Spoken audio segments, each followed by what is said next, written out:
Eh bien, bonjour à toutes et à tous. Je suis Éric Marcignac, directeur général de CGRM, et je suis très heureux de vous accueillir aujourd'hui à ce premier webinaire dédié à la DSN. Vous êtes nombreux à avoir répondu présent et je vous en remercie parce que la DSN bien paramétrée et des données de qualité sont le gage d'une gestion sans couture de notre côté, adhésion, prévoyance, gestion des radiations, pour ne citer que ces deux actes-là, et d'un plus grand confort de votre côté. Il nous semblait important de partager avec vous des bonnes pratiques, des points de vigilance et aussi vous présenter l'ensemble des outils que nous mettons à votre disposition pour vous faciliter le quotidien dans vos déclarations DSN. Je vous laisse maintenant entre les mains de Virginie et Romain, qui sont nos experts DSN. Vous pourrez bien sûr poser toutes vos questions sur le fil de conversation et nous avons réservé un moment d'échange en fin de présentation pour pouvoir répondre à vos questions. Enfin, concernant le support, donc je vous précise qu'il vous sera mis à disposition. Voilà. Donc je vous laisse entre les mains de Virginie et Romain et puis j'aurai le plaisir de vous retrouver en fin de réunion. Excellente réunion et je passe la parole à Romain. Eh bien, merci Eric. Alors tout d'abord, bonjour et bienvenue à tous sur ce webinaire.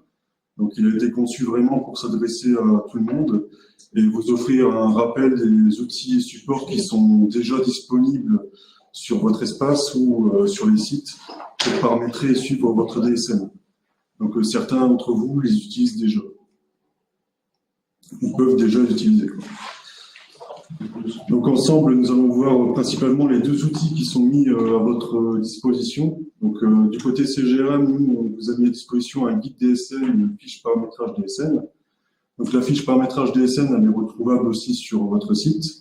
C'est elle qui va permettre justement de mettre en conformité vos références et celles qui sont utilisées dans vos DSN. Donc une référence erronée entraînera toujours un KO DSN. Donc là, c'est vraiment l'amont de votre déclaration, c'est-à-dire qu'il faut vraiment s'orienter sur ces outils-là pour mettre en conformité vos DSN. En aval, nous verrons aussi quelques fonctionnalités sur votre espace en ligne pour garantir et suivre les données qui nous sont déclarées. Et en dernier lieu, on abordera aussi les anomalies qui sont les plus récurrentes, comment les résoudre et ce qu'elles peuvent engendrer derrière. Donc par rapport au premier outil qu'on peut aborder, c'est le guide DSN. Donc, on a mis en place un guide DSN avec notre service communication qui résume en bref ce qu'est la DSN. Donc, globalement, ça vous définit un peu ce qu'elle est, les obligations légales en la matière. Et dans le guide, il y a le point le plus important qui est le point 3, qui consiste à comment s'assurer de la bonne mise en place de la DSN avec CGRM. Donc, globalement, le guide il vous sert à vous épauler dans votre paramétrage, à comprendre notre schéma de traitement des données de flux réceptionnés et à répondre plus globalement à un souhait de paramétrage particulier si vous souhaitez éventuellement faire une seule facture sur un groupe d'établissements ou si vous souhaitez dispatcher les factures sur un ensemble d'établissements. Donc on a vu avec le service communication justement pour vraiment apporter une ergonomie à ce guide DSN. C'est pour ça que vous y retrouverez la plupart, beaucoup d'illustrations. Le but, c'est qu'il ne soit pas indigeste, mais compréhensible dans la façon dont les données peuvent être transmises. Concernant le deuxième outil, alors là, c'est vraiment l'outil le plus important qui est sûrement déjà en votre possession, c'est la fiche paramétrage DSN. Donc cette fiche, elle est téléchargeable au format XML et PDF. Elle est retrouvable aussi sur votre onglet DSN ou sur Net Entreprise. Elle est rééditée à chaque mise à jour et elle est envoyée automatiquement au concentrateur dès qu'il y a une modification de référence ou de données. Sur cette fiche, on a aussi apporté quelques petites modifications. C'était pour permettre à ceux qui n'étaient pas forcément familiers avec le format XML, c'est d'avoir une meilleure visualisation des données, notamment en élargissant certaines colonnes, notamment les colonnes de référence. On a aussi mis une colorimétrie différente entre les contrats pour vous permettre justement de bien discerner sur quel contrat vous êtes. Donc concernant cette fiche paramétrage, nous avons aussi une mention qui figure, c'est la mention qui concerne les numéros provisoires. Donc vous avez à votre gauche un exemple de fiche paramétrage DSN avec des numéros provisoires et à votre droite une fiche paramétrage DSN avec des numéros définitifs. Alors, qu'est-ce qui est important de comprendre dans ce genre de fiche? C'est que la fiche paramétrage avec des numéros provisoires va forcément aboutir vers une modification des références et leur emploi, si vous ne les avez pas modifiés au préalable, risque d'amener à un chaos DSM. Est-ce que Eric, tu voudrais nous dire quelques mots à propos des numéros provisoires? Sur les numéros provisoires, effectivement, en fait, c'est une opération que nous réalisons, ce qui nous permet de mettre en place les contrats sans attendre les références définitives des assureurs, ce qui nous permet de gérer immédiatement donc, les prestations et de procéder donc aux appels nécessaires. Merci Eric. Alors, concernant les principaux points de vigilance sur la fiche paramétrage, alors, la vigilance numéro 1, c'est vraiment d'utiliser les références qui y figurent. Il ne faut pas utiliser d'autres références. Alors, il ne faut pas utiliser d'autres références, sinon ça peut aboutir à un chaos DSN. Les encadrés verts, si vous souhaitez, c'est des valeurs à inscrire dans votre paramétrage DSN.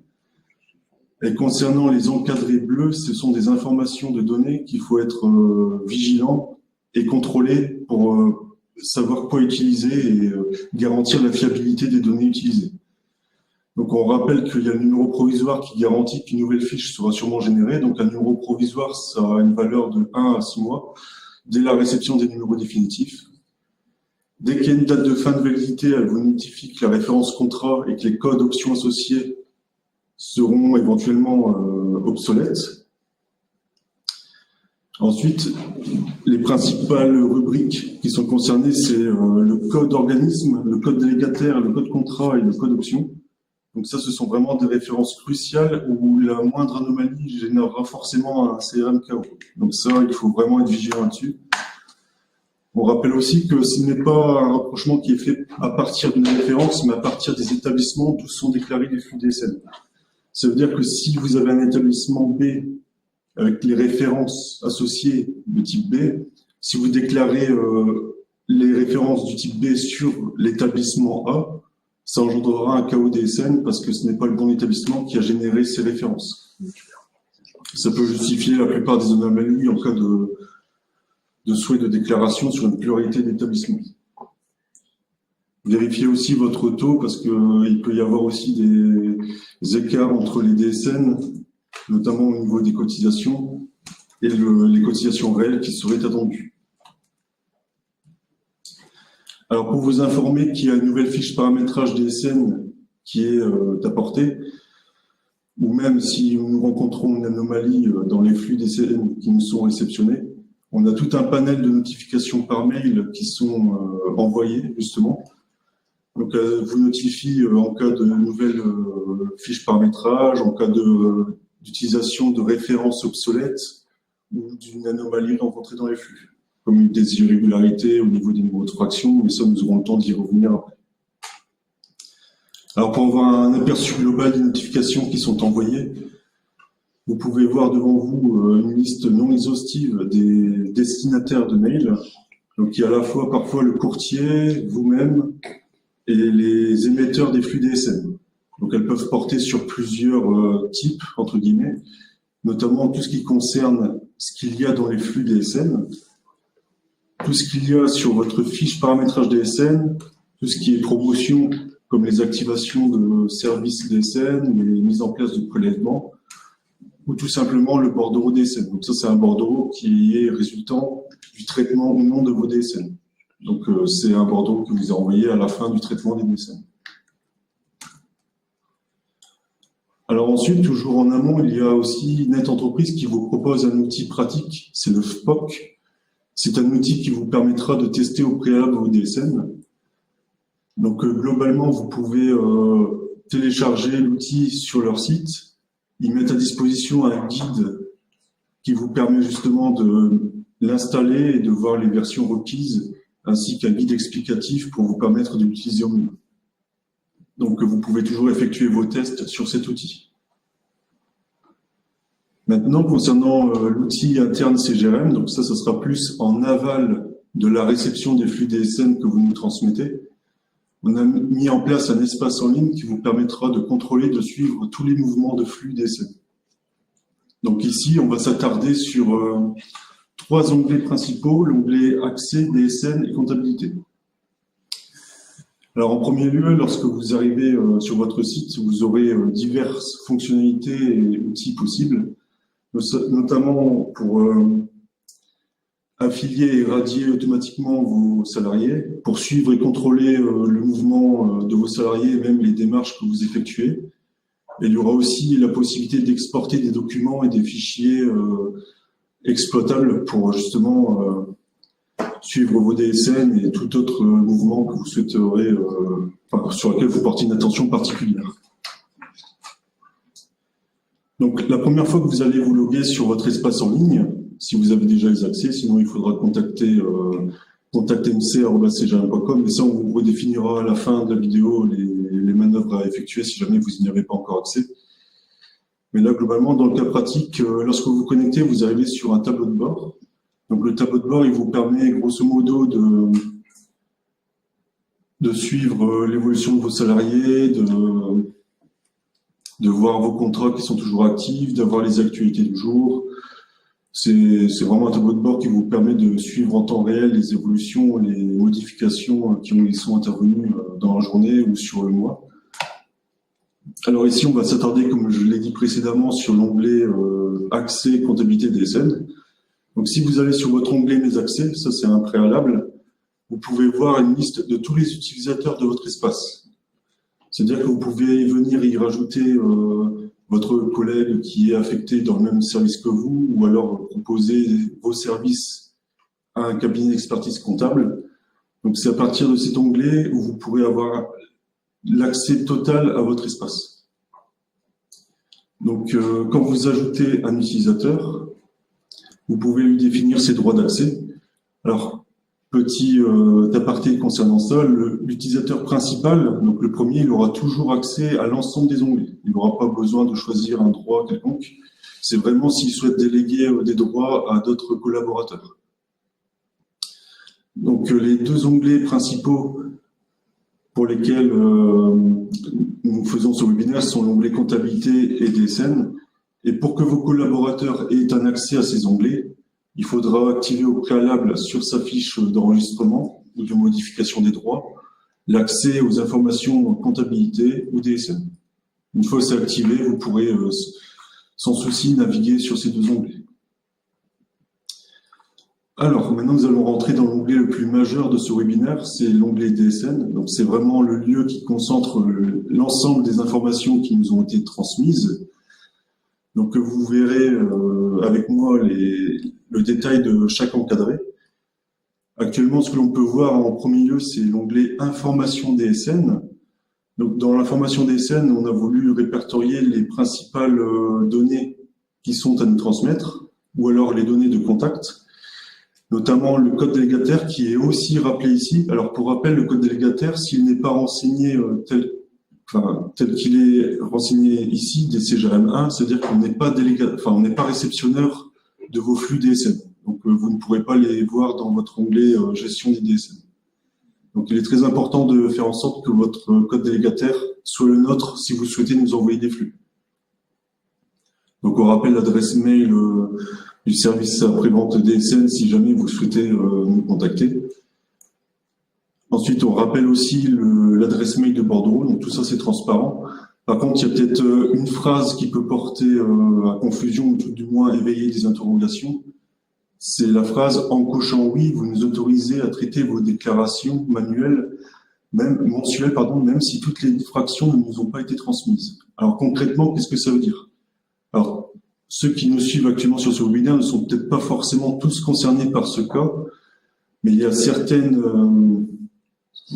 sociétés qui, justement, utilisent un principe de fractionnement, que ce soit pour discerner les cadres ou les non-cadres.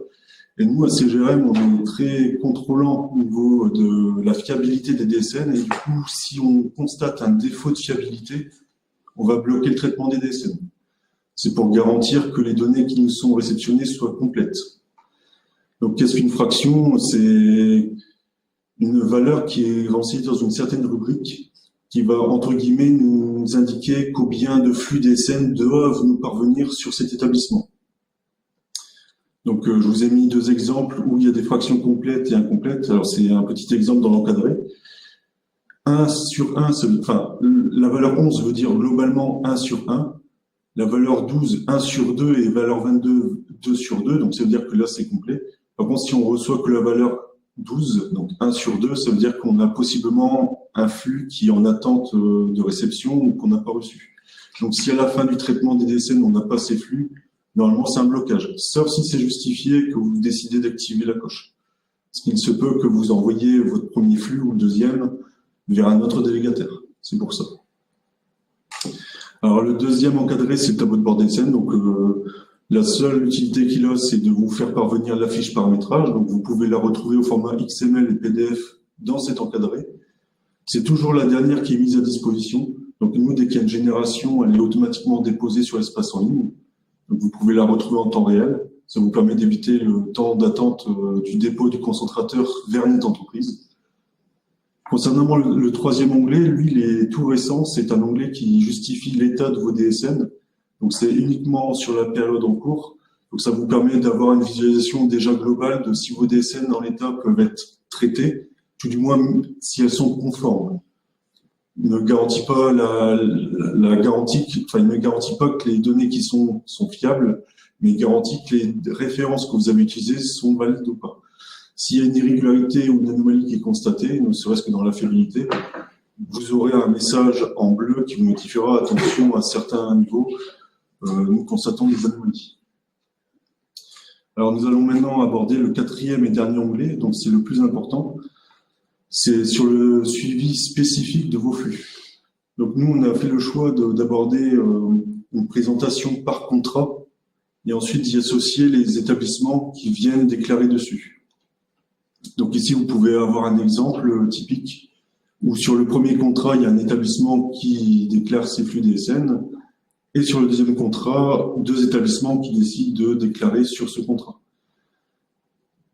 Donc, quand vous décidez de développer l'un de ces établissements qui aurait cotisé, admettons, sur le premier contrat, vous arriverez sur une première page, donc un premier onglet, qui s'appelle l'onglet détail. Donc, globalement, dans cet onglet, ce que vous pouvez y voir, c'est l'ensemble des informations qui correspondent à l'émetteur de la DSN, mais aussi les autres éléments qui nous permettent d'identifier le flux. S'il y a une certaine particularité à retenir de cet onglet, c'est vraiment les 4 cirés que j'ai mis en rouge, enfin les informations concernant les cirés et les identifications d'établissements que j'ai mis en rouge. Et ça, c'est vraiment ce qui va nous permettre d'identifier l'établissement qui va recevoir les flux. Donc c'est très important en cas de mise en conformité de vos fiches paramétrage avec l'établissement qui doit recevoir ces flux. Donc on a aussi fait le choix de mettre une thématique par couleur. Donc vous voyez une petite légende en haut à gauche qui concerne les thématiques.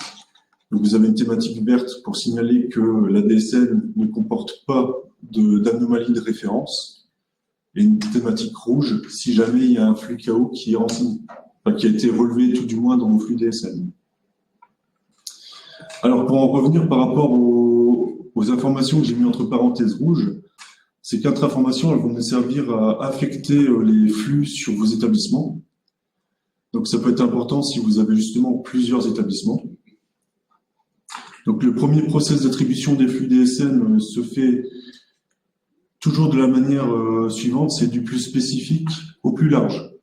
Ça veut dire que le premier rapprochement qu'il va avoir, c'est directement avec les sous-établissements pour savoir s'il est connu et enregistré dans notre base. Parce que s'il est connu et enregistré, c'est qu'il a forcément une fiche paramétrage DSN. Donc, c'est ces références-là qui vont être confrontées avec sa fiche paramétrage pour définir si oui ou non il y a une anomalie ou pas. Si ça ne fonctionne pas, si on ne retrouve pas cet établissement dans notre base de données, on va porter la recherche plus loin, à partir du siège cette fois-ci.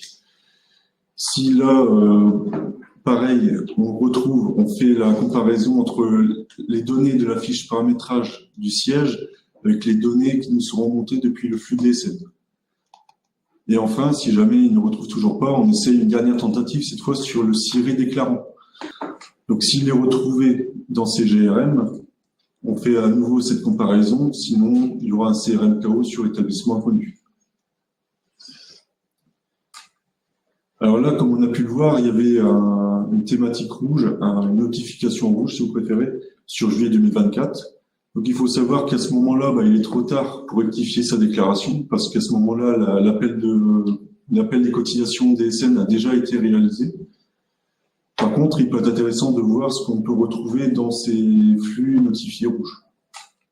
Donc vous avez toujours l'émetteur, éventuellement si vous devez le contacter, les renseignements indispensables pour notamment retrouver l'établissement qui peut être concerné par rapport à ça, ne serait-ce que si vous souhaitez partager ces informations à un autre collaborateur. Vous pouvez voir en bas à droite un autre sous-onglet qui s'appelle CRM. Donc si vous voulez avoir plus de formation par rapport à l'anomalie concernée, vous pouvez aller dans cet onglet pour justement avoir le code retour qui nous a été retourné et qui invalide vos flux DSN. Donc là, par rapport à ce code retour, on peut voir qu'il y a le code retour EADH02 qui nous a été retourné erroné. Donc, à quoi correspond ce code retour métier? Il correspond à un certain type d'anomalie, notamment ici à une valeur erronée. Donc, elle est associée à la rubrique 15001. Si vous souhaitez avoir plus d'informations concernant ces anomalies, vous pouvez soit nous contacter directement, donc au savdsn@cgrm.com, ou alors vous pouvez directement aller sur votre espace et télécharger la version Excel de cet onglet pour avoir justement dans cet export le détail de l'anomalie qui nous était remontée. Donc généralement, c'est à 90% du temps des erreurs au niveau de la référence qui est utilisée. Donc c'est pour ça qu'on vous demande d'être particulièrement vigilant par rapport aux données de la fiche paramétrage DSN. Concernant le deuxième onglet, donc là c'est un onglet un peu plus général et global. Donc c'est un onglet qui fait la somme de toutes les cotisations qui nous sont déclarées pour vos salariés. Donc c'est vraiment un concentré, un résumé de tout ce qui est déclaré dans vos flux DSN. Donc ça peut être important si vous souhaitez éventuellement contrôler flux par flux les données que vous transmettez au global. Donc on rappelle qu'il y a un export Excel qui est possible. Et nous, à CGRM, on a décidé aussi de vous mettre à disposition, c'est des outils de contrôle, ne serait-ce qu'au niveau des fiabilités. Donc on peut vous mettre à disposition le taux qui est en vigueur sur le code option qui a été déclaré. Donc ça, c'est des taux qui sont retrouvables sur votre fiche paramétrage DSN. Ils sont toujours associés à un code option particulier. Et là, vous pouvez nous demander, mais qu'est-ce que le taux constaté? Donc ça, c'est un taux qui est repris directement d'un calcul entre la cotisation que vous déclarez et la base de cotisation qui nous a été déclarée pour ce code option. Donc en gros, ça vous permet de voir si vous, dans votre déclaration, si vous suivez bien le taux qui est bien indiqué ou si justement vous employez bien le bon code option. Mais ça, on pourra le revoir plus particulièrement au niveau des salariés parce que comme je vais pu vous le préciser, cet onglet a pour but de généraliser, entre guillemets, les cotisations qui nous sont parvenues. Alors, concernant l'onglet suivant, donc, on va peut-être revenir avant pour vous montrer. Donc ici, c'est pour visualiser un peu ce qu'on verra par la suite aussi. Vous pouvez retrouver le code option ici sur la fiche paramétrage et le montant ou taux en vigueur qui est associé ici. C'est dans l'avant-dernière colonne. Donc, je vous ai précisé que c'était le taux en vigueur et pas le taux constaté, puisqu'il n'y a pas de taux constaté dans les DSN. Alors, quatrième onglet, l'onglet paiement. Donc ça, généralement, c'est toutes les données dans le flux qui ont pour référence le bloc de versement. Donc c'est le bloc G00.20. Donc ce bloc renseigne notamment les modalités de règlement, mais aussi les montants de règlement, ainsi que toutes sortes d'informations si vous souhaitez passer en prélèvement. Donc techniquement, sur cet onglet, ce qu'on vous montre à l'écran, c'est une légende qui vous permet de voir si le mode de règlement correspond ou non avec le nôtre, celui qui a été paramétré dans notre base. S'il n'est pas identique, on vous met un petit marqueur rouge qui vous notifie d'être vigilant parce que ce n'est pas le mode de paiement qui nous a été donné de paramétrer. Deuxième contrôle qui est effectué, c'est si vous êtes en prélèvement, on va regarder si le RIB que vous utilisez, notamment dans les rubriques BIC et IBAN, correspondent au RIB que nous on a d'enregistré dans notre base. Alors il faut savoir que un prélèvement, même s'il est paramétré de notre côté, ne sera pas forcément un prélèvement au moment de la génération des cotisations, parce que si vous avez paramétré un autre type de règlement, par défaut, on va préférer un règlement par chèque ou virement. Ensuite, le prélèvement, lui, il porte uniquement sur les données que nous, on a d'enregistrer à CGRM. C'est-à-dire que si vous avez paramétré prélèvement sur un autre RIB et que nous, on a paramétré prélèvement sur le premier RIB qui nous a été donné d'avoir un mandat CEPA, une autorisation de prélèvement, c'est sur ce RIB-là que va intervenir les prélèvements et pas sur le RIB erroné que vous avez pu faire parvenir. Enfin, le RIB erroné, le RIB nouvellement instauré, peut-être qui n'est pas encore connu de nos services. Si besoin, s'il y a nécessité de changer le RIB, vous pouvez toujours nous contacter et nous transmettre un nouveau mandat CEPA pour qu'on puisse mettre à jour nos informations. Ne serait-ce aussi qu'au service comptabilité si vous souhaitez changer votre façon de régler. Si vous souhaitez passer du prélèvement à virement ou vice-versa. Mais nous, on regarde bien la conformité des paiements, enfin des modes de règlement pour voir si justement on peut aboutir au prélèvement ou pas. Mais je reviendrai vers vous au moment de l'édition des bordereaux pour vous rappeler ce qu'il faut paramétrer pour que le prélèvement puisse avoir lieu. Alors, petite notification supplémentaire. J'ai fait figurer montant prévisionnel déclaré, c'est pour un souci de compréhension. C'est parce que ce montant, globalement, il est rattaché à rien de concret dans les DSN, mais il est censé être représentatif du montant qu'il y a de déclaré dans vos DSN. Sachant que nous, on ne peut travailler qu'avec le concret des cotisations et des codes d'affiliation, ne serait-ce que le code option, pour justement permettre la répartition par contrat des cotisations. Donc c'est à partir de ces montants-là qu'on accorde une vigilance plus accrue. Mais on vous remet à disposition ce montant pour éventuellement, vous, dans vos contrôles, éventuellement voir si tout est correct au niveau des cotisations déclarées. Concernant l'onglet salarié maintenant, donc c'est vraiment le détail de l'onglet cotisation. Donc cet onglet, il vous permettra de suivre, entre guillemets, l'enregistrement de vos salariés, mais aussi de voir si dans vos flux DSN, on a bien réceptionné la bonne cotisation, ne serait-ce qu'en contrôlant le taux qui est appliqué, ou alors de regarder l'affiliation de votre salarié. Ici, on peut voir qu'il y a dans vérification salariée, affiliation correcte et affiliation incorrecte. Donc, ça peut justifier certains écarts au niveau des cotisations qui sont déclarées ou des cotisations dues. Alors, toujours, il y a un export qui est disponible. Dans cet export, vous pourrez retrouver aussi les cotisations qui sont déclarées par salarié, ainsi que le code option qui est rattaché à ce salarié. Donc là, on peut voir qu'il y a une anomalie flagrante de taux. Donc, c'est un code qui n'a pas été choisi au hasard. Donc ici, vous pouvez voir que si l'affiliation est correcte, mais qu'il y a une erreur dans le taux, c'est généralement parce que la cotisation ou la base de cotisation est erronée, n'est pas adaptée. La deuxième erreur, quand c'est une affiliation qui peut être incorrecte, cette fois-ci, c'est que c'est le code option que vous employez qui ne correspond pas à l'option sur laquelle vous souhaiteriez régler. Mais comme le code option est rattaché toujours au contrat, c'est normal que vous le retrouviez dans le contrat pour lequel vous décidiez de vérifier vos flux. Donc, concernant la vérification salariée, il y a 3 résultats possibles. Donc, le premier résultat, c'est salarié inconnu, affiliation inconnue ou affiliation connue. Donc, ça, c'est les 3 résultats principaux qui peuvent aboutir lorsque vous déclarez un salarié. Donc, la première recherche, elle a lieu globalement sur le numéro de sécurité sociale, donc le numéro d'inscription au répertoire qu'il y a dans mon flux DSN pour ce salarié, ainsi que sa date de naissance. Bien souvent, c'est la date de naissance qui est erronée et qui pose souci dans le repérage du salarié dans notre base. C'est pour ça que vous pouvez avoir des salariés inconnus directement. Donc, il faudrait mettre à jour ces informations, si possible, dans votre DSN.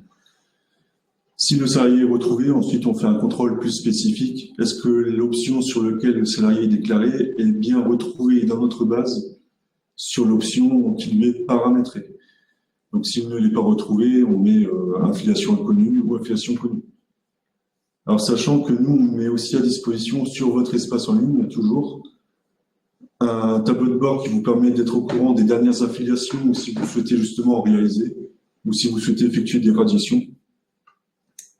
Mais aussi l'onglet listing qui pourra vous être très important, ne serait-ce que pour suivre la liste des salariés et des effectifs qui sont connus à CGRM et enregistrés dans notre base. Donc ça vous permettra, entre guillemets, de faire un comparatif entre les salariés que vous nous déclarez et les salariés que nous, on a définis. Alors ensuite, concernant les détails, on vient de terminer l'onglet DSN globalement. Donc je vous ai mis un petit récapitulatif des onglets qu'on a pu voir précédemment.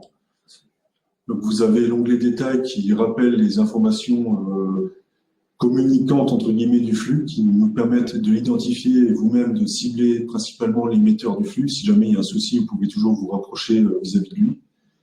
L'onglet CRM, ça c'est surtout l'onglet qui est pratique si vous avez une anomalie de conformité entre les références que vous utilisez par rapport à la fiche paramétrage. Donc ça c'est vraiment l'onglet qui certainement sera le plus utile au cours de votre carrière. Ensuite, par rapport à l'onglet cotisation et salariés, ça c'est vraiment les données qui sont retranscrites depuis les flux DSN dans notre base. Donc c'est vraiment toutes les données qui peuvent être exploitées et qui seront exploitées à la fin du traitement des anomalies DSN, enfin à la fin du traitement des appels de cotisation DSN. Et l'onglet paiement, c'est si vous voulez suivre au cas par cas quel établissement déclare quel mode de règlement et quel montant est déclaré vis-à-vis de ces flux. Alors, il faut savoir que c'est pas une généralité. Chaque établissement ou chaque société a sa manière de déclarer son bloc de reversement. C'est pour ça qu'on ne s'y attarde pas trop parce qu'il y a tellement de cas possibles. On préfère envisager une explication globale que plutôt détaillée. Alors, troisième et dernier onglet que l'on va voir avec ce webinaire, c'est l'onglet comptabilité.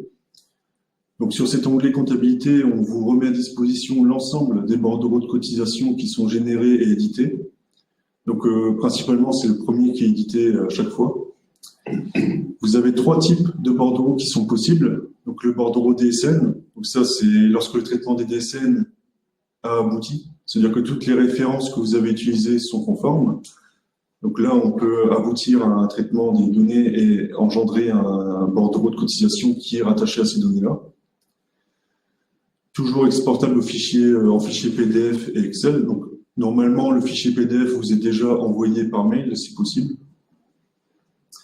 Les deux autres types de bordereaux qui peuvent vous être montés, c'est l'onglet c'est le bordereau déclaratif. Donc, c'est un bordereau où il faudra nous déclarer un montant. Ça, c'est souvent la résultante d'un KO DSN pour lequel nous n'avons pas la masse salariale. Du coup, nous ne pouvons pas précalculer le montant de cotisation et de devoir. C'est pour ça qu'on vous le fait parvenir. Et le montant précalculé, à l'inverse, c'est là où on a le montant, on a l'effectif dans notre base. On sait que c'est vis-à-vis du PMSS, donc on applique les taux par rapport aux données de notre base. Donc c'est vraiment en compensation d'une donnée ou d'une erreur au niveau du DSN. Alors concernant un exemple de bordereau DSN, vous pouvez avoir, c'est souvent un bordereau avec un bordereau édité selon les cotisations DSN, enfin selon les données déclarées via les DSN. Donc, généralement, ce bordereau, il est édité le mois qui suit le trimestre, si vous êtes en trimestriel, ou au mois suivant qui suit votre déclaration. Le prélèvement, il intervient généralement 4 jours après. Alors, j'aimerais recentrer votre attention, c'est sur le type de règlement définitif qui aura lieu. Donc, dans le bordereau de cotisation DSN, le type de règlement définitif qui intervient, c'est selon une interaction entre notre mode de règlement paramétré et celui-là qui nous est retourné depuis les DSN. Donc, à savoir qu'un prélèvement, pour faciliter un peu la compréhension, un prélèvement n'est possible que si vous, dans vos DSN, vous déclarez prélèvement. Si nous, dans CGRM, on a le prélèvement paramétré, généralement, s'il est paramétré, c'est parce que nous avons reçu un RIB et un mandat CEPA de prélèvement, d'autorisation de prélèvement. Donc, c'est vraiment les seules données qu'il nous faut pour qu'on puisse mettre en place le prélèvement. Tout autre mode de règlement qui serait différent entraînera forcément une demande de régularisation des cotisations par virement ou par chèque. Concernant les autres petites données qui peuvent figurer sur votre bordereau de cotisation DSN, alors il y a la base et le montant de cotisation déclarés dans vos DSN qui sont rappelés ici dans les encadrés bleus. Vous avez aussi un rappel du taux en vigueur que vous pouvez retrouver sur votre fiche de paramétrage DSN. Donc attention, ce taux n'est pas le taux constaté, comme on a pu voir, c'est vraiment le taux qui est mis en rappel du code option que vous avez employé pour les cotisations qui nous sont déclarées. Donc ça peut porter à confusion, mais on essaiera de revoir par la suite ce bordereau en détail pour faciliter sa compréhension. Surtout qu'on a beaucoup de questions vis-à-vis de ce détail en particulier. Concernant l'encadré violet, c'est les cotisations déclarées modulées. Donc c'est vraiment là où va intervenir l'éventuel prélèvement où sera demandée la demande de règlement. Parce que c'est la somme des cotisations du flux DSM qui sont rattachées aux salariés et un code option. Donc c'est vis-à-vis de cette donnée-là que nous demandons un règlement. Je vous ai remis ici aussi dans l'encadré jaune, un peu à gauche, c'est la prévision de paiement déclarée dans les DSN. Donc ça, c'est, si vous vous en rappelez, c'est le montant qu'on a pu voir où j'ai précisé le montant prévisionnel. Parce que ce montant, concrètement, il n'y a rien de concret qui est rattaché derrière, si ce n'est qu'il ne devrait correspondre au montant total des cotisations qui nous sont déclarées. Si vous êtes en prélèvement, nous, à CGRM, on prélève les sommes en sorte que, à la fin, votre compte soit soldé. C'est-à-dire que si vous avez des acomptes ou des régularisations sur votre compte, ils seront prélevés en même temps que la cotisation DSM. Si c'est le cas, on vous informe justement sur ce même bordereau qu'il y a un autre montant qui sera prélevé. Et si vous souhaitez avoir plus de détails concernant ce montant, vous pouvez aller dans l'onglet suivant, donc l'onglet État des encaissements, qui va vous faire un rapide topo récapitulatif de toutes les informations qui sont encore en attente de règlement ou qui ont été déclarées. Ici, comme vous pouvez le voir, vous pouvez avoir un récapitulatif par trimestre des contrats que vous avez souscrits, des montants qui nous sont déclarés, des montants réglés, des montants qui restent éventuellement dus. Vous pouvez aussi avoir la date du premier versement qui est intervenu et éventuellement un export Excel de ce bordereau ainsi qu'un export PDF. On rappelle aussi le type de bordereau. Donc là, ici, vous voyez que le bordereau du 4e trimestre s'est bien passé en DSN. Par contre, le bordereau du 3e trimestre 2024 est passé en indéclaré, certainement par rapport à l'anomalie qu'on a pu voir tout à l'heure sur juillet qui n'a pas été corrigée. Alors, concernant le récapitulatif des anomalies DSN au niveau comptable, il faudra être strictement vigilant, c'est sur les cotisations qui sont déclarées. Parce que bien souvent, c'est dans quelques cas, parmi les anomalies qu'on peut avoir, il peut y avoir un montant prévisionnel déclaré qui est différent du montant total des cotisations. Donc, il faudra justement porter une attention particulière à ça. Donc, c'est généralement des fois parce qu'il y a un code option qui n'a pas été mis à jour. Du coup, nous, on considère qu'il y a une anomalie de taux, alors qu'au final, ça peut ne pas l'être. Et n'oubliez pas de déclarer vraiment les cotisations sous le contrat qui est réceptionnaire de ces cotisations. Des fois, il se peut que certains déclarent des cotisations sous la rubrique autres éléments de revenus, sauf que ces éléments ne sont pas traités parce qu'ils ne sont pas rattachés à un contrat. Enfin, dans le bloc de paiement, être vraiment vigilant au niveau du montant du versement qui est déclaré. Ça permet vraiment à vous d'avoir un meilleur suivi concernant les établissements qui déclarent un montant par rapport aux cotisations qui sont déclarées. Être aussi vigilant, c'est par rapport au mode de paiement. Comme j'ai pu le rappeler, ça peut avoir son importance sur le type de règlement final qui peut intervenir. Et maintenant, je vais laisser la parole à ma collègue Virginie qui pourra vous expliquer en détail le résumé des anomalies qui nous sont le plus souvent remontées. Alors, merci beaucoup Robin pour toutes ces explications et bonjour à tous. Donc, nous allons maintenant aborder le sujet de la gestion des anomalies et des erreurs dans votre DSN. Nous avons détecté 4 erreurs qui reviennent le plus souvent.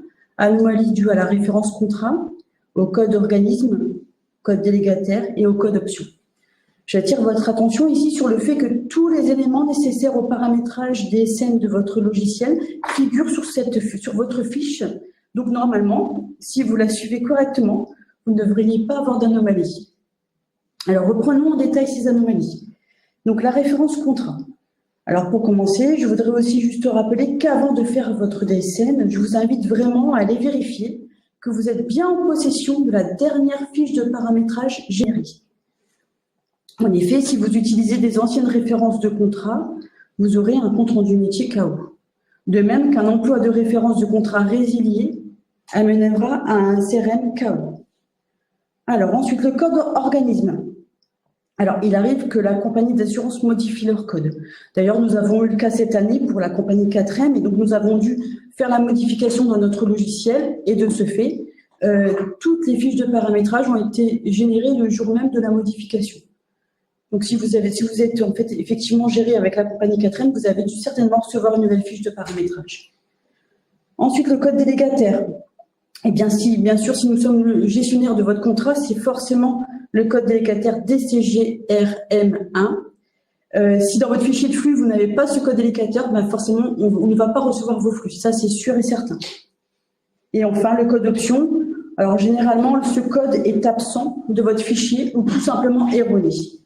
Il faut savoir que dès lors que vous avez un compte-rendu métier en statut KO, sachez qu'un mail est automatiquement envoyé à l'émetteur du flux DSN pour l'avertir des corrections à apporter. Voilà.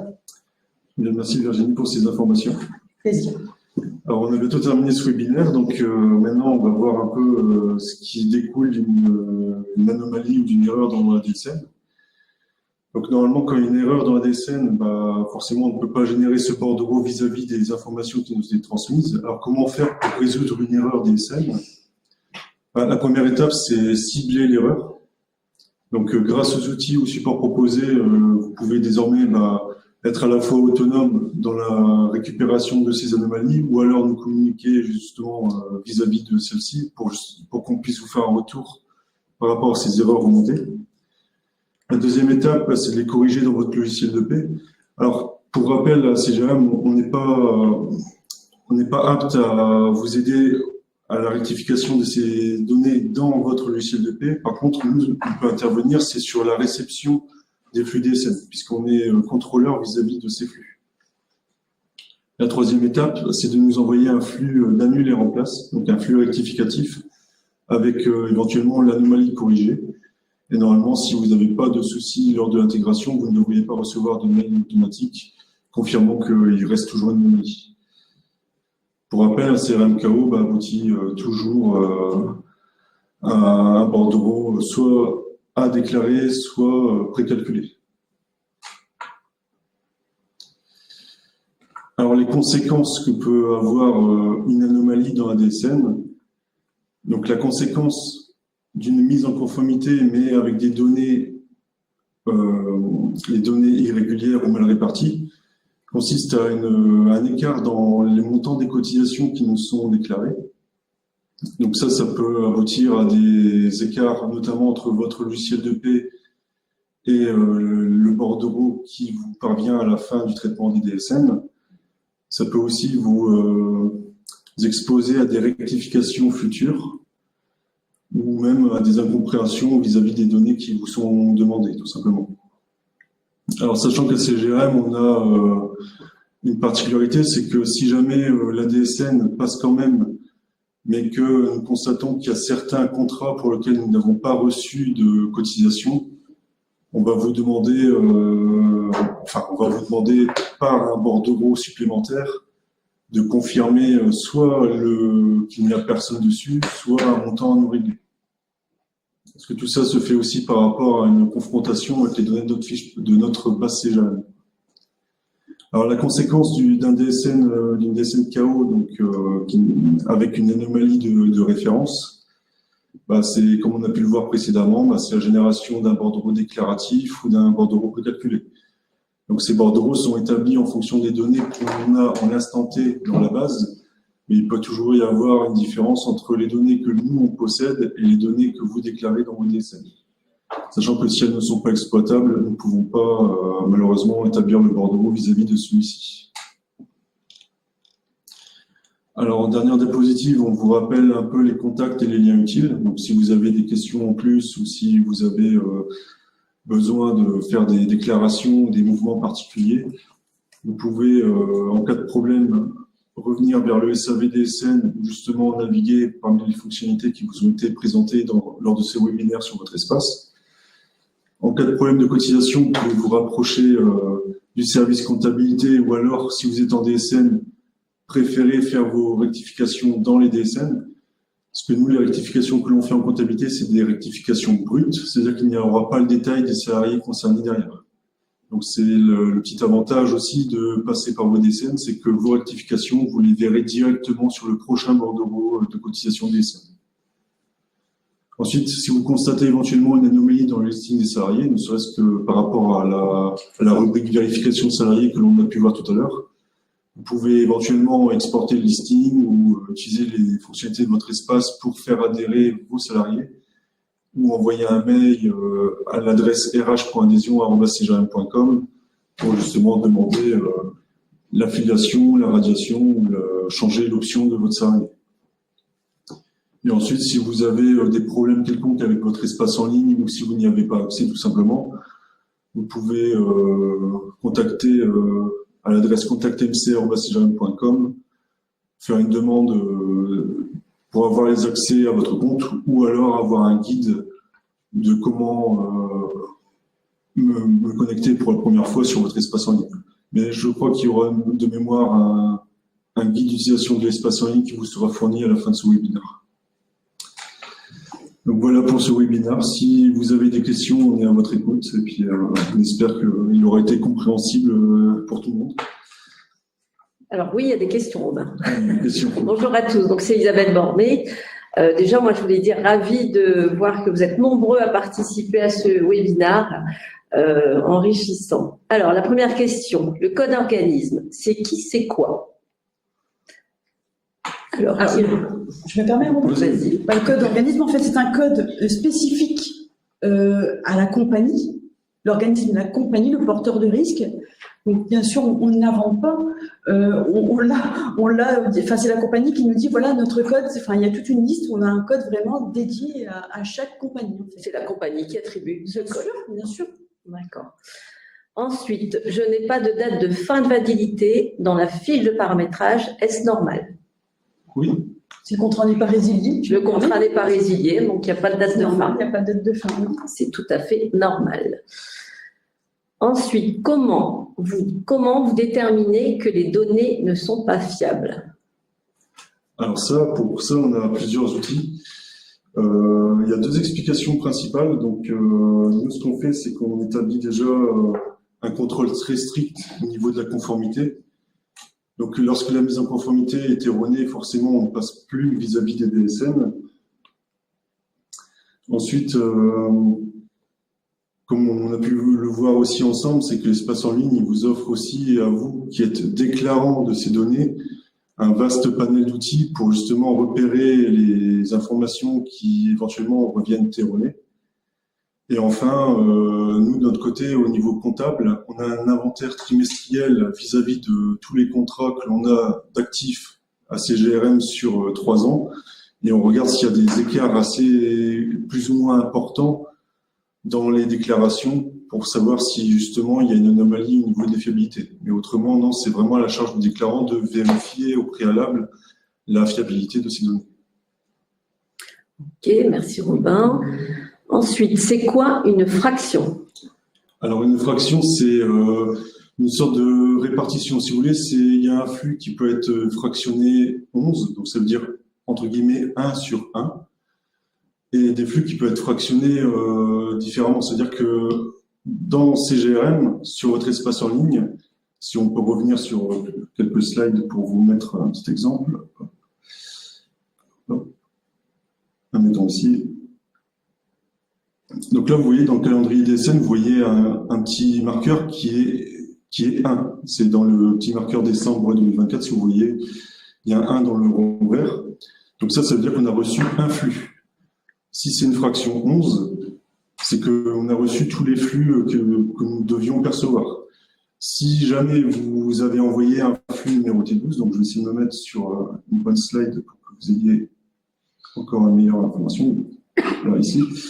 Donc vous voyez pas ma souris, mais vous voyez numéro de fraction de déclaration. Donc c'est juste à côté du siège de déclaration, juste à sa gauche.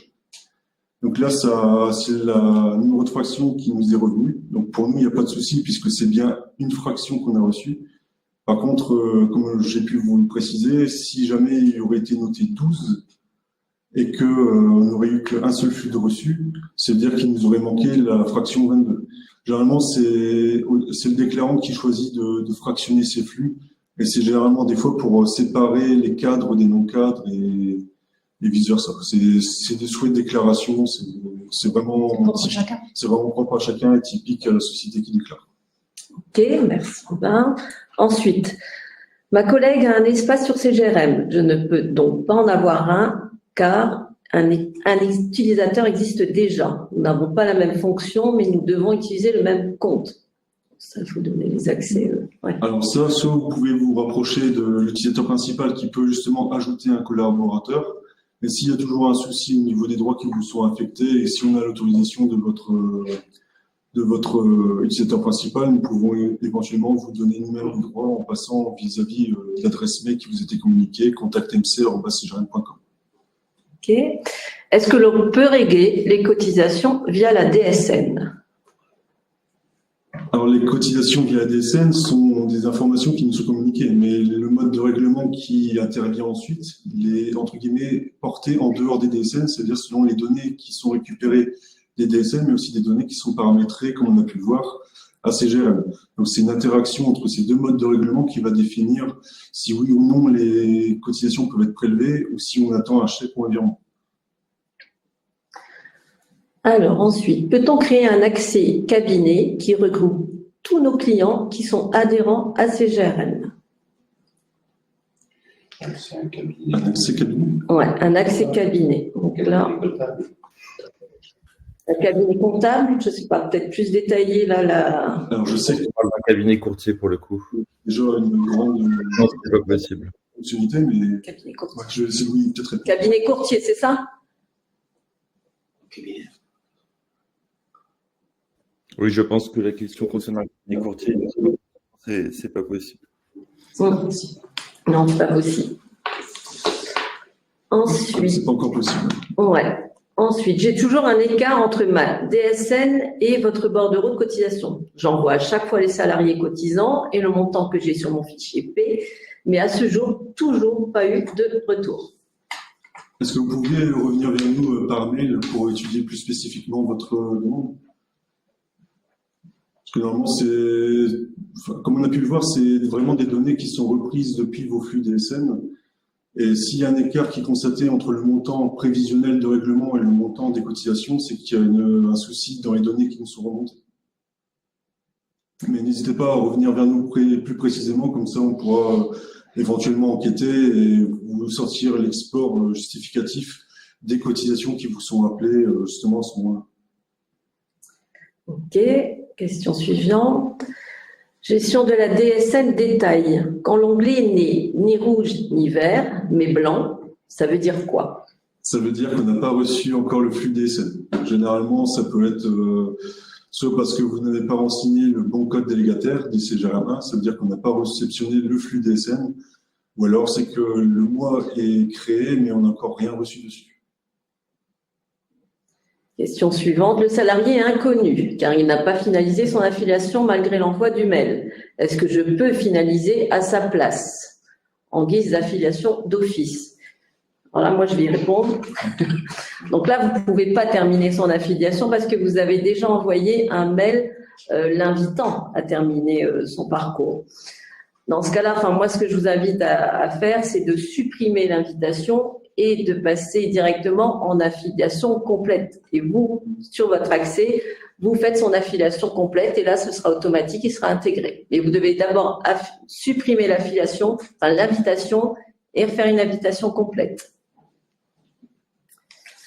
Ensuite, est-ce normal que le flux DSN, donc la liste des salariés, n'est pas à jour? Il y a des salariés sortis qui sont toujours sur le flux.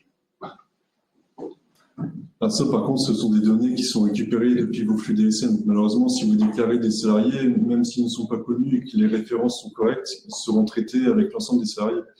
Tout ce que l'on peut vous permettre de faire, c'est d'avoir un export Excel des données qui nous sont remontées et transmises vis-à-vis des flux, pour qu'ensuite vous pouviez enquêter de votre côté et apporter éventuellement les modifications à votre système de paie pour les retirer. Vous pouvez toujours aussi effectuer des régularisations sur les prochains mois, justement sur ces signataires, pour régulariser les montants qui auraient été perçus indûment. Merci. Alors, dans quel service remontent les informations envoyées dans la DSN? Nous constatons beaucoup de problèmes et de cohésion entre les services adhésion et comptabilité? Alors, c'est parce que c'est pas forcément les mêmes flux qui sont traités.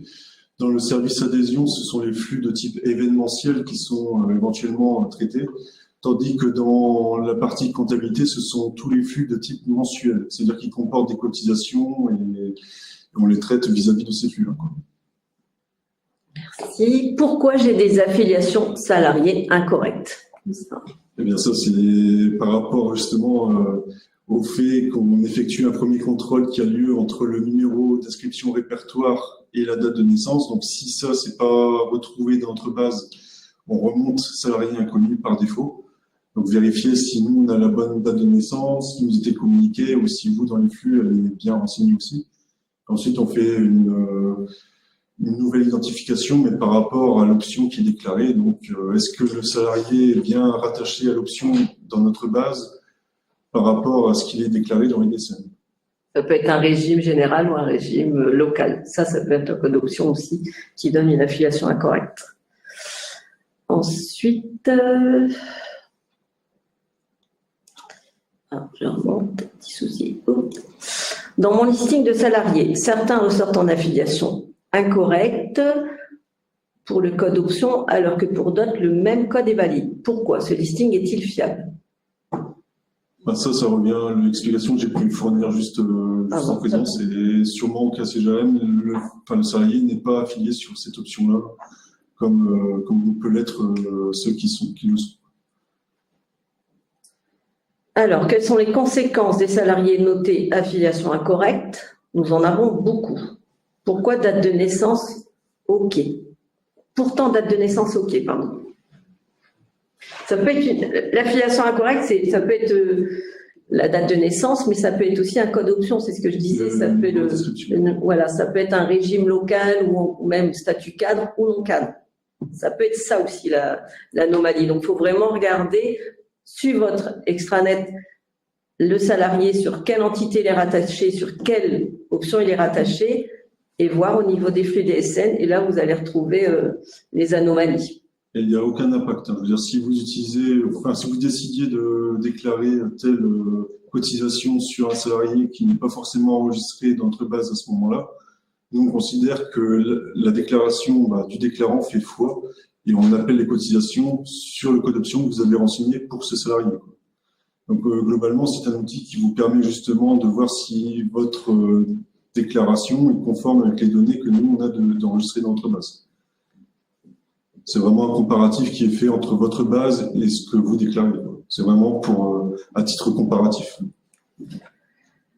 Alors, tableau de bord, reprend tous les salariés, même ceux qui sont partis, est-ce normal? Tableau de bord. Là, on n'est plus dans la DSN, non? C'est le tableau de bord. Ouais, là, vous êtes sur l'extranet.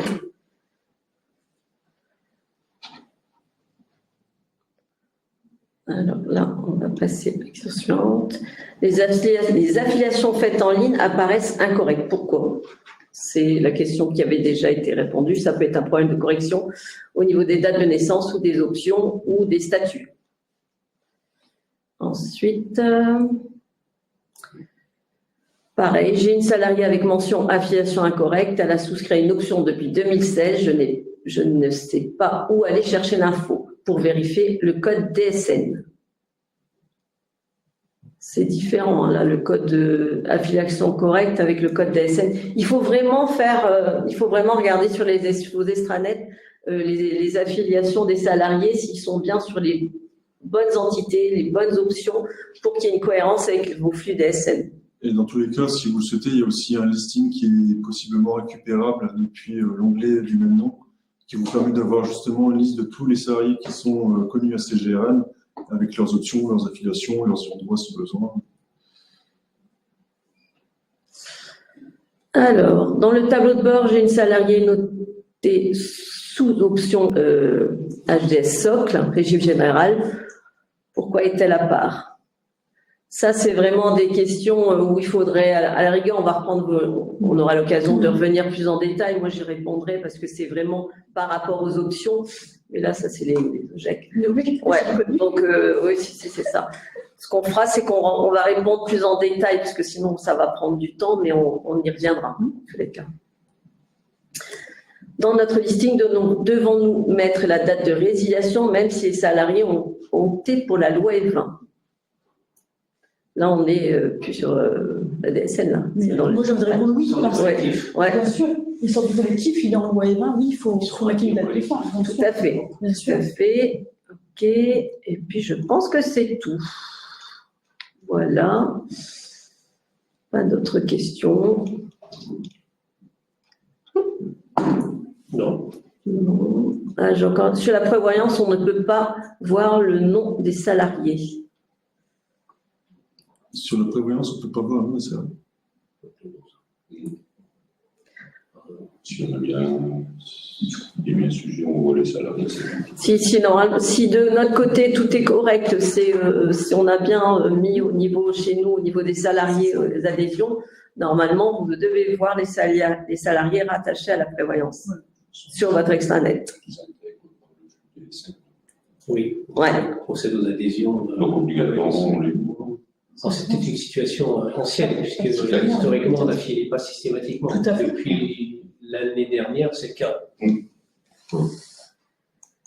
Alors, j'ai un salarié inconnu qui est pourtant bien inscrit.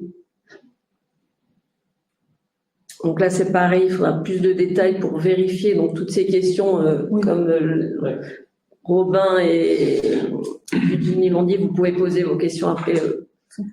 Sans problème, on va y revenir. Alors après, je pense qu'au niveau des questions, Ça, parfait. quand on a deux établissements, deux SIRET différents, l'accès se fait avec les mêmes codes identifiants. Le rattachement se fait comment? Alors, ça dépend comment c'est enregistré dans notre base. Si les deux établissements ont un compte séparé, il y aura un compte pour chacun d'entre eux, sauf s'ils font partie du même groupe. S'ils font partie du même groupe, à partir du même écran du tableau de bord, vous pourrez voir en haut, si j'ai un exemple, vous donner sur le tableau de bord. Attends. Oui, en haut à droite, il y a l'onglet des connexions et juste à gauche, il y a CGRM Webinar Test. Si vous faites partie d'un groupe, vous aurez une petite flèche de défilement qui vous permettra de sélectionner justement l'établissement directement s'il est affilié au même groupe. Autrement, s'ils ont des comptes séparés, vous pouvez dans tous les cas vous connecter d'un compte à l'autre. Voilà, plus de questions pour le moment. Merci. Alors, merci, un grand merci à Virginie, Robin, Isabelle pour l'animation de ce webinaire. J'espère qu'il a répondu à vos attentes. En tout cas, on a tenté d'apporter le maximum d'informations pour vous faciliter la vie. Comme l'ont précisé Virginie et Robin, ça ne s'arrête pas là, hein, donc vous pouvez tout à fait solliciter via les données de contact qui vous ont été communiquées et puis que vous retrouverez bien sûr dans les supports, parce que encore une fois, donc le support là qui a fait l'objet de la présentation vous sera adressé et la présentation a été enregistrée. Donc si certains d'entre vous ont eu au démarrage quelques difficultés audio donc avec notre présentation, voilà, vous retrouverez intégralement en replay le webinaire. Et puis, n'hésitez pas à revenir vers nous. Hein. On peut organiser bien sûr des rendez-vous spécifiques pour étudier des situations qui méritent une analyse un peu plus poussée et pour laquelle on ne serait pas en capacité là, de répondre en séance, comme le précisait Isabelle. Donc, on est à votre disposition. On espère aussi pouvoir déployer la courant de l'année une solution de prise de rendez-vous en ligne qui permettra de faciliter encore plus l'interlocution et de répondre plus précisément à toutes vos attentes. Donc un grand merci à vous tous, merci à l'équipe pour avoir préparé ce webinaire et de l'avoir animé. Et puis j'espère à très bientôt. Voilà, bonne journée et bonne nuit. Bonne journée. Merci. Merci beaucoup. Au revoir.